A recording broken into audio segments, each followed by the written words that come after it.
What's up, everybody, and welcome back to OpenStax Calculus, Chapter 2, Section 3, the limit laws.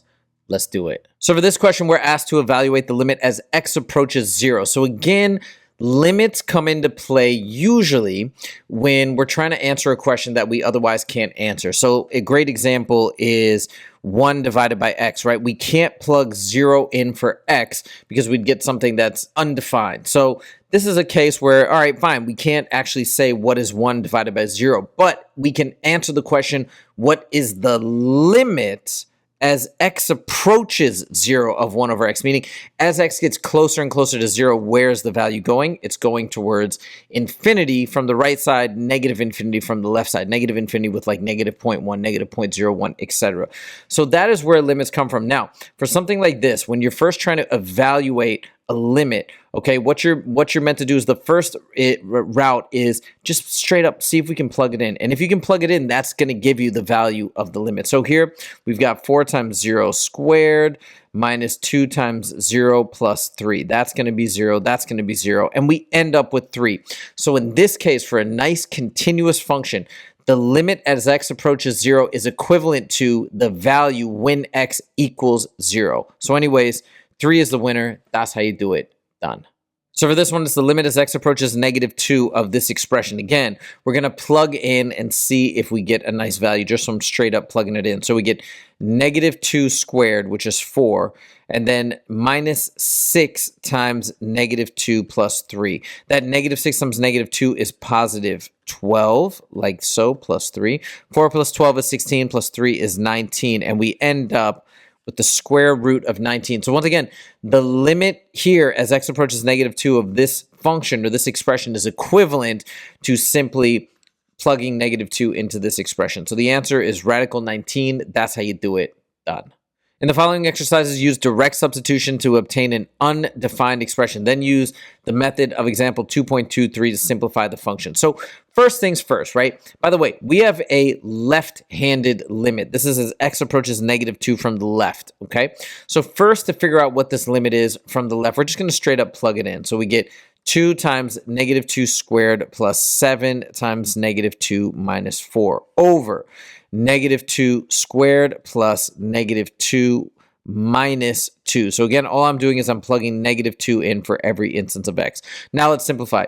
Negative 2 squared is 4 times 2 is 8 plus negative 14 minus 4 over negative 2 squared is 4 plus negative 2 is minus 2 minus 2. What we end up getting is negative 6 minus 4 is negative 10 on top over 0, okay? So this is undefined, and that's what they're saying by an undefined expression. But it doesn't mean that the limit doesn't necessarily exist. So what we're going to do next is it mentions factoring. So we're going to see if we can factor and eliminate anything that's going to help us get to our answer. So when I factor the top, okay, we got a leading coefficient. I'm going to use the star method here to figure out how to factor this. So we got our a term, which is 2. We got a times c, 2 times negative 4 is negative 8 up top, and then 7 on the bottom. That's my b term. So what two numbers multiply to negative 8 and add to 7? That would be positive 8 and negative 1. Okay, and they also add to 7. Then I'm going to reduce this like a fraction. 2 over 8 is the same as 1 over 4. Now I have my factored form. So I have 1x plus 4, and then I have for this one times 2x minus 1. So I factored the top correctly. Now let's look at the bottom. It's x squared plus x minus 2.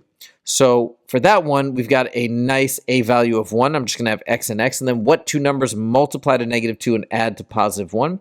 That's positive 2. And that is negative 1. Now, in this case, nothing cancels out. But what we can do to evaluate the limit instead is now think about it as two different limits. So first, we're going to look at the limit of this first expression, and then we're multiplying it times the limit of this second one, x approaches negative 2 of 2x minus 1 over x minus 1.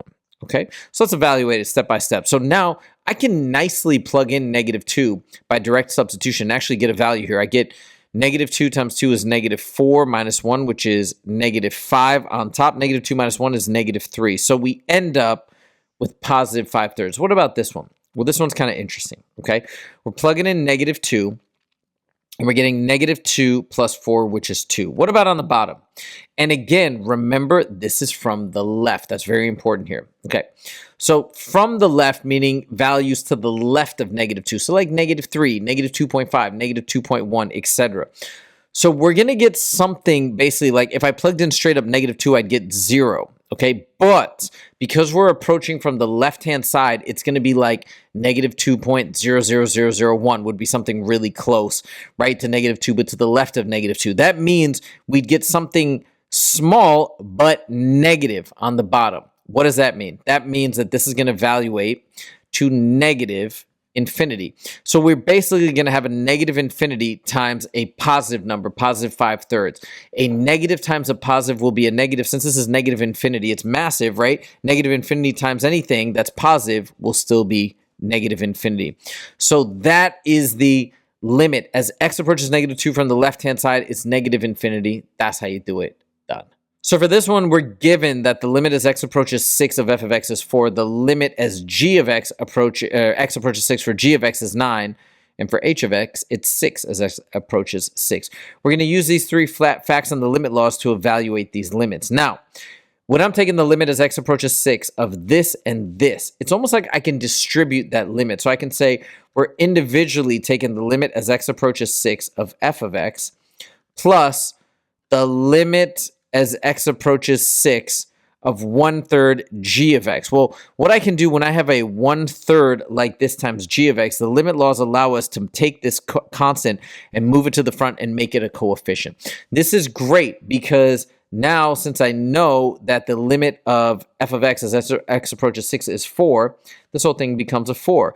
The limit as x approaches 6 of g of x is 9. So that becomes 1/3 times 9. Now to finish it off for 109, 1/3 of 9 is 3. 4 plus 3 is 7. That's how you do it. Done. So for 113, we already know this, and this fact to be true. Now we're going to manipulate this expression using our limit laws to see what this evaluates to. So again, we have this expression times this expression for both limit as x approaches 6. Okay, now let's break it up, okay? It's almost like I can distribute that limit to each. So I got the limit as x approaches 6 of x plus 1 times the limit as x approaches 6 of f of x, okay? Now, I already know the limit as x approaches 6 of f of x is 4 right there. What about this, okay? Well, when you basically have a function right here that is continuous, which x plus 1, that's just a line, right? You can use direct substitution to find the limit. So if I plug in 6 for x, I get 6 plus 1, which is simply 7. Now, last but not least, I'm multiplying these two. What is 7 times 4? 7 times 4 is equal to 28. That's how you do it. Done. So for this one, we have a piecewise function, and we're asking two things, right? In A, we're asking the limit as x approaches 2 from the left. This one is asking the limit as x approaches 2 from the right. So if we're looking at what is it approaching from the left, well, this exists when x is less than 2. That is the left of 2. So we're saying as x approaches 2 from the left, we're talking about this function. Since it is continuous, it's a polynomial, I can use direct substitution, plug in 2 straight up to that. So I get 2 squared minus 2 times 2 plus 1. That's 4 minus 4 is 0 plus 1 is 1. That's how you do it. Now for B, 2 from the right is going to be in this zone, right? Greater than or equal to 2 is the right of 2. So we're going to do direct substitution into here.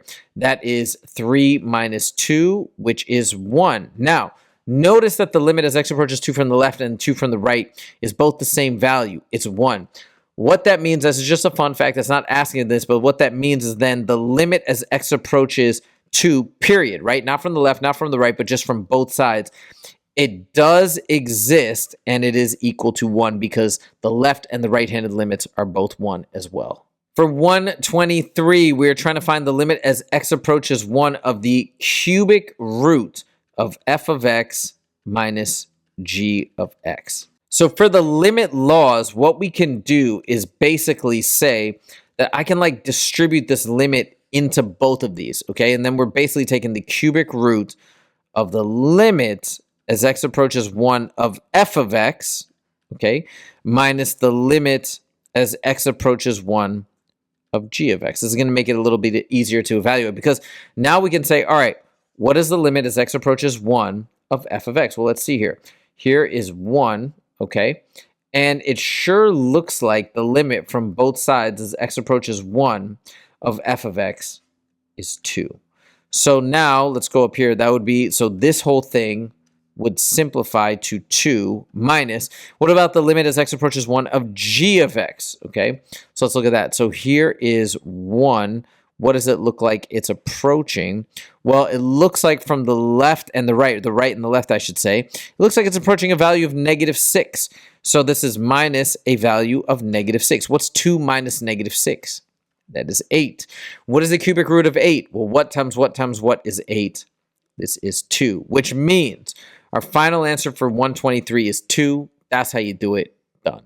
So for 125, we got the limit as x approaches -9 for all of this. What I'm going to do is I'm going to go ahead and do a little almost like distribution to each of these pieces, okay? So we got the limit as x approaches -9 of x times the limit as x approaches -9 of f of x plus the limit as x approaches -9 of 2 times the limit as x approaches -9 of g of x. Okay, now we are going to simplify. So what is the limit as x approaches -9 of x? Well, that's a direct substitution case, right? X is just a function, it's just a line. I can straight up plug it in. That's -9. What about the limit as x approaches -9 of f of x? Well, let's look at f of x. Here is -9 right here, and it sure looks like it's approaching 6, right? From the right and the left, it's approaching 6. So I'm going to replace that with 6 plus the limit as x approaches -9 of 2. The limit as x approaches anything of a constant is always just the constant, so that is 2. What about the limit as x approaches -9 of g of x? So let's take a look here. Here is -9, and it looks like it is approaching 4, right? From the right and from the left. So I'm going to replace that with 4. And now we just evaluate. -9 times 6 is -54, plus 2 times 4 is 8. -54 plus 8 is -46. And that's how you do it. Done. I hope you guys enjoyed this video, and if you did, please click that like button. If you want to see more from the Scale It Learning channel, make sure to click subscribe. Thank you guys so much for joining. I'll see you in the next video. Take it easy.